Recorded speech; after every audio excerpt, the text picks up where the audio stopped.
Ժողովուրդ ջան, բարի օր, բայց չիմացաք, պարզվում է Հայաստանը այնքան ժողովրդավար պետություն է, որ արտգործնախարարի պաշտոնին թառած Արադ Միրզոյանը դեռ երես ունի գնա ելույթ ունենա եւ ճոռոմաբանի ՄԱԿ-ի մարդու իրավունքների հարցերով զբաղվող կազմակերպություններում, խոսելով մի երկրի մասին, որտեղ տասնյակ քաղբանտարկյալներ կան, որտեղ չկա գեթ մեկ ֆունդամենտալ ազատություն եւ իրավունք, որը չի ոտնահարվում, որտեղ ընտրությունները սկսել են կեղծվել ընտրություններից 4-5 ամիս առաջ։ Նա մեջ է բերում Freedom House-ի 2025 թվականի զեկույցը, աղավաղելով այն եւ խաբելով փաստացի ոչ միայն հայ ժողովրդին, նաեւ միջազգային հանրությանը, որովհետեւ Freedom House-ի 25 թվականի զեկույցը արձանագրում է առաջինը, որ Նիկոլ Փաշինյանը եւ իր իշխանությունը ունեն ցածր լեգիտիմություն եւ ինքնիշխանության ցածր մակարդակ,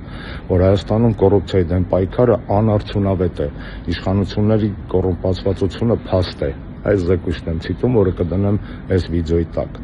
որտեղ կրթական համակարգը բարձր քաղաքականացվածության աստիճան ունի, որտեղ Հայաստանի դատական համակարգը խայտառակ վիճակում է եւ սա արձանագրված է Freedom House-ի զեկույցում։ Ահա այսպիսի ժողովրդավարություն էր գովում Արադ Միրզոյանը։ Էլ չասեմ այն հատվածի մասին, որտեղ նա խոսում էր Ադրբեջանի հետ հարաբերությունների մասին։ Ձեռի հետ հիշատակելով մեր 19 հայրենակիցներին,